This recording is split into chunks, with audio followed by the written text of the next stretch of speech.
pagbabalik at salamat sa pagbisita. Ito po ang ating Sun, Moon, Rising Sign and Venus General Reading para sa sign na Libra.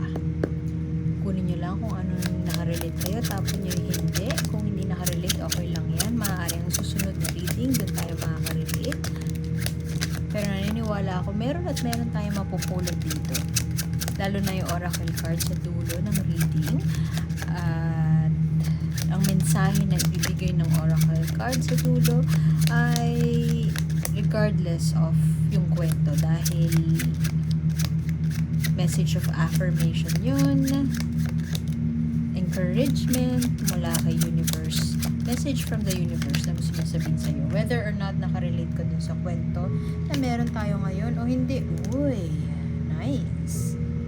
Cancer, relating with somebody na Cancer sign, pero pwede din na partnerships, future partnerships. September is a month of partnership and walking away from situations na hindi na nagsuserve para sa'yo.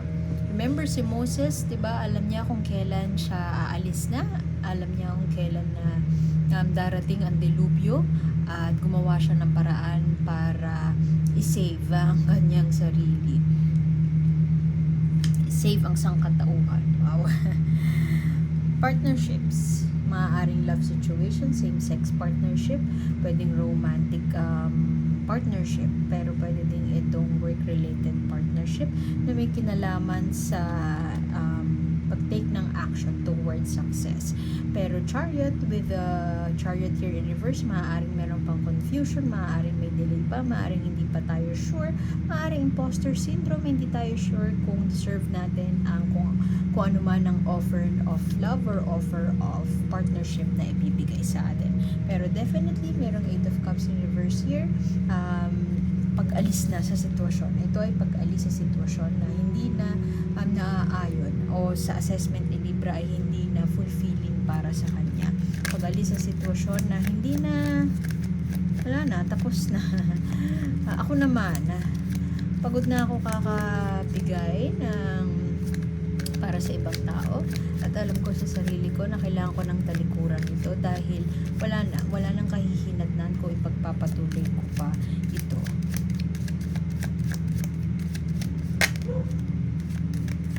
Pwede rin na pumasok ka sa isang partnership in the most recent past. Akala mo maibibigay sa'yo yung hinihingi mo. Maaaring nasa kontrata yon, pero somewhere down the road hindi siya nangyari. Hindi sila tumupad sa pangako nila. At maaaring mahal na mahal mo man itong partnership na ito, o tinuturing mo man na sagrado ang partnership na to, alam mo na mas makabubuti sa'yo na umalis na lamang. Pause ko muna dahil maingay. Wala na, yung mga bagay out of your control na, so minabuti mo na layasan na lamang itong sitwasyon na ito, kasi wala ka sa posisyon para mag-take control, wala ka sa posisyon para ipaglaban pa yung tingin mong tama, dahil hindi rin naman sila makikinig, o pointless din na makinig, kasi meron silang sariling pamamaraan kung paano patatahin kung yung partnership na ito. At lumabas pa dito ang Emperor. Ito ay isang authoritative figure, maaaring manipulative person, pero kung ano man ang tama man siya, umalis siya ang masusunod, at wala kang laban dito. There's a sense of humility, yung pagpapakumbaba, yung surrender, yung pag-walk away mo sa sitwasyon na to. May humility kay Libra. Alam niya na merong mga bagay na alam niyang tama, pero hindi siya para kumbinsihin yung kabilang party to think otherwise, to think like how he or she thinks. Kung paano ka mag-isip, hindi mo pipilitin sila na mag-isip. Coming from a mature space, alam mo na itong tao na to, tama man siya o mali, pero mali man siya, pero siya masusunod eh. At ginagalang mo, may respeto kay Libra. So, aalis na lang siya. Yun ang ginagawa. At mukhang papasok sa isang exploratory phase si Libra. Hindi man siya sure sa mga magaganap sa mga susunod na panahon. Pero alam niya, may pananalig, may faith si Libra sa mga sa universe. Kumbaga, maaaring medyo nahahaluan ng insecurity, nahahaluan ng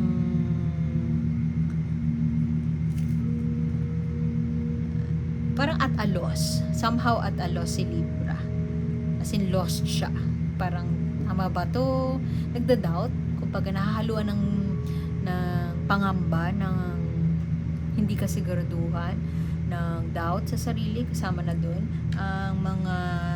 ang pag-alis na ito ni Libra. Maaaring may kinalaman overseas or may offer abroad, pero hindi ito yung aalisan ni Libra, hindi talaga swak, hindi siya aligned. Yung offer na yun, gano'n man kaganda, hindi siya aligned sa anong gusto kong mangyari sa buhay ko.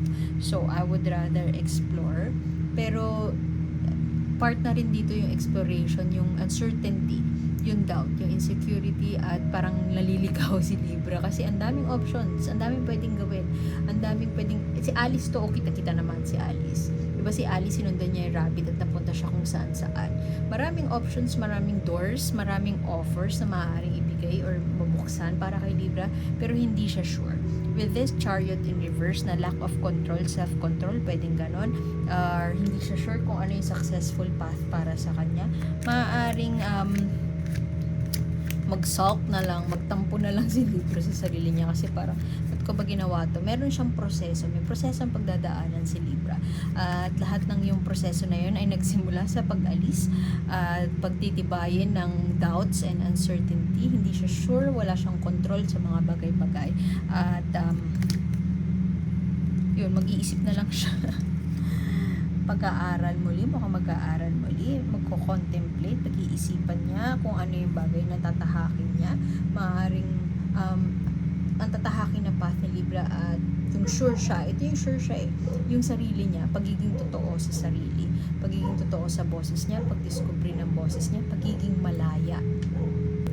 Alam mo yun na lang yung panghahawakan ni Libra sa path niya, sa pag-alis niya, sa path niya moving forward, kasi hindi siya sure kailangan niya umalis kasi parang it's no longer serving him or her sa kung ano man yung partnership na binigay. Ang ganda man ng partnership, pwede kasi future to pwede ding current.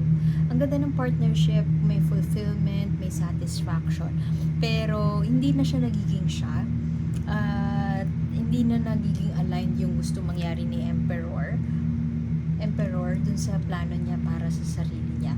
Itong card na to na lumabas sa dulo ng iyong clarification spread ay puno siya ng pag-asa, puno siya ng pangako na magsisimulang muli kasi page 2, estudyante, learning, aaralin mo yung ropes ng paano mo i-navigate yung financial journey mo.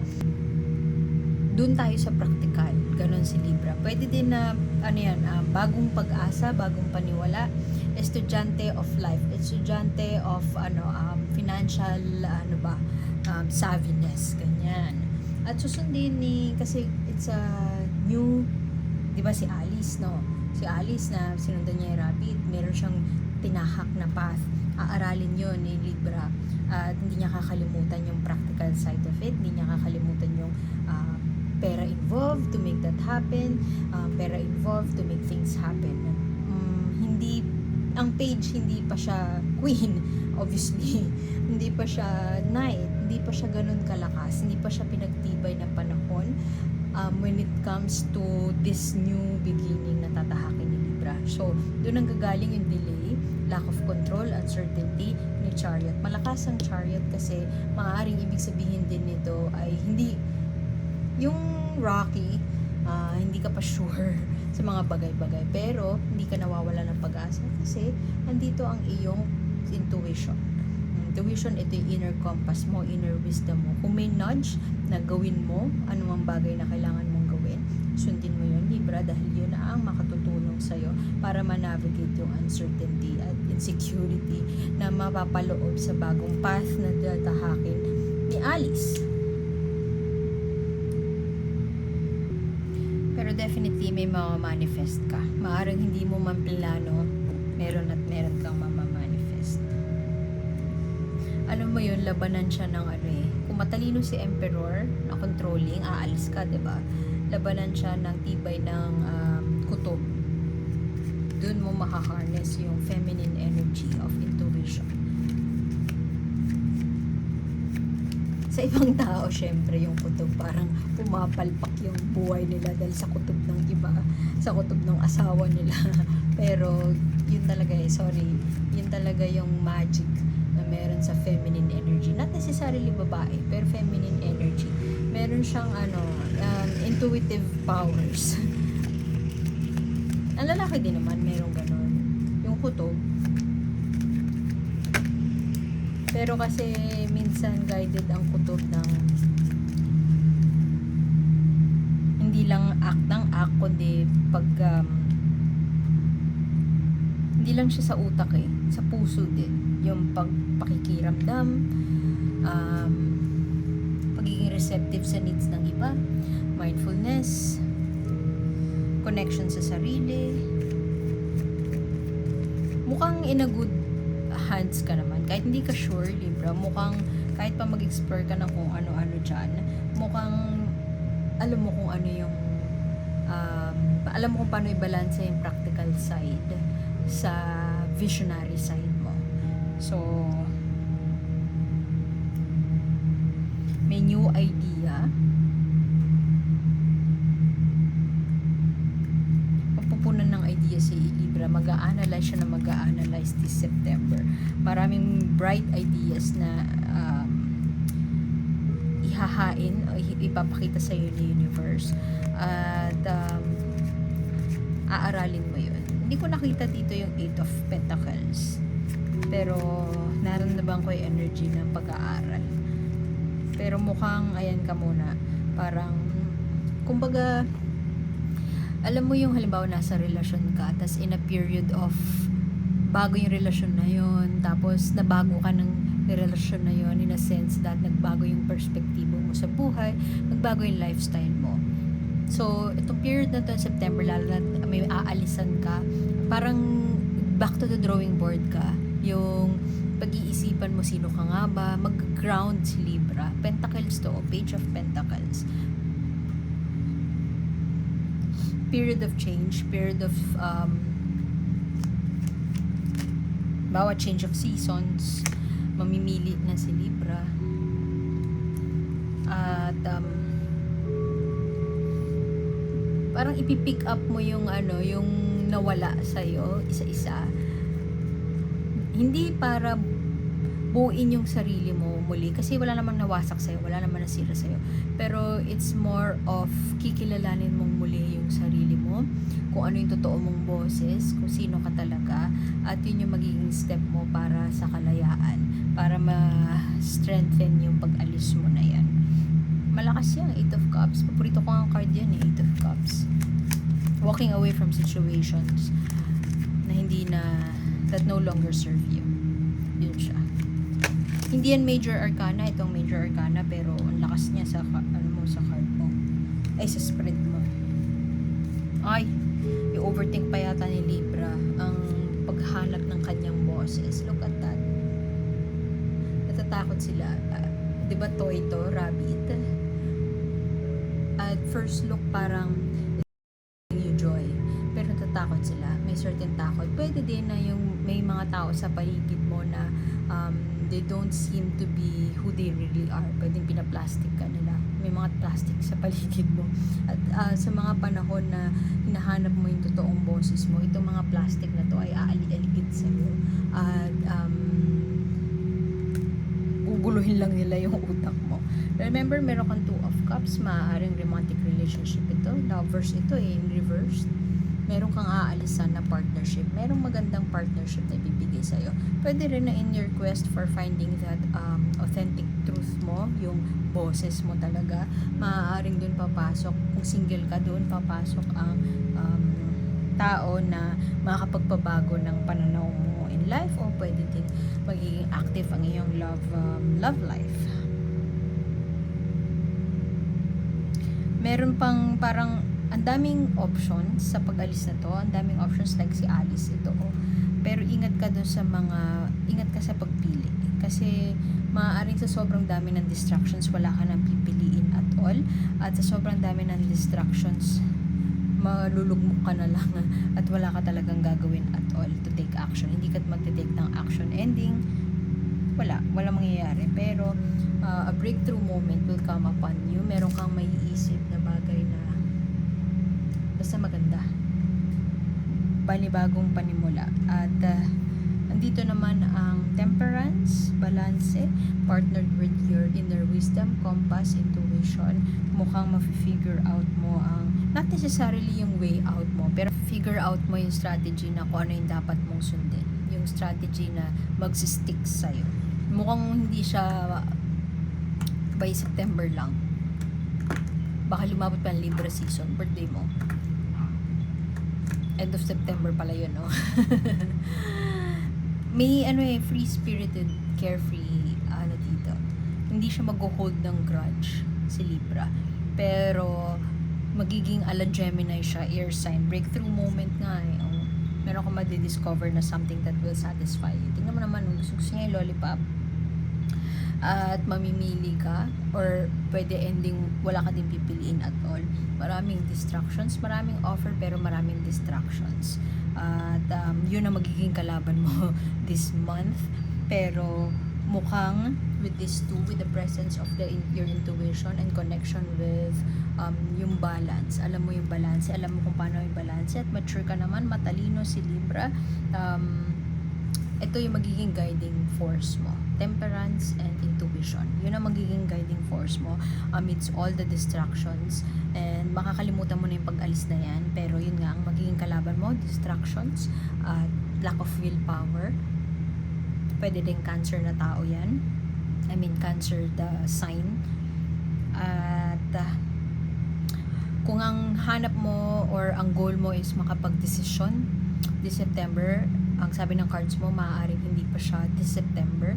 May proseso pa at may journey bago ka mahanap, bago mo mahanap yung voice na yon, at bago ka makapamili ng tamang path para sa'yo. May proseso pa kasi susundan mo pa yung rabbit Marami pang distractions, at yung distractions na yun, maaaring sundan mo din yun. At eventually, you will come up with a plan. Tingnan natin next month. Baka next month magbago yung sitwasyon. So, subscribe lamang po para maabutan natin ang reading ngayon next month. Or timeless. Mag-upload ako ulit ng pick a card. Pero mukhang parang ang bala ko romance yung next na pick a card. Tingnan natin. Uy, bring on the attitude. Don't forget who you are. Don't forget, bring on that attitude. You are exactly where you need to be. Deserve mo. Kung gusto mo mag-set ng boundaries, deserve mo yan. Hindi mo kailangan mag-apologize. Hindi mo kailangan mag-explain. Ikaw ang queen of all queens. Nasa page ka pala ngayon kasi may proseso nga umalis ka, diba? Pero this is an affirmation na i-channel mo yung inner queen mo, inner king mo, inner ability mo to analyze the situation, inner ability, inner intelligence to make the right decision for you. Kasi nandyan siya sa loob mo, Libra. Okay? I'll leave it at that. Thank you. Maingay na. Sorry po. At see you next time. Bye-bye.